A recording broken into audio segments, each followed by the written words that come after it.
First of all, I was open some file, click activate the command open. In dialog window select some file and open. Wait some time. After opening all file, go to the tab view.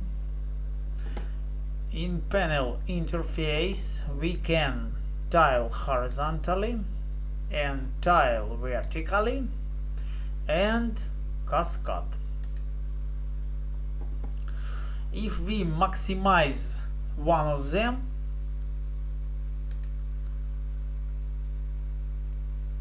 maximize it all of them. In tab interface we can hide file tabs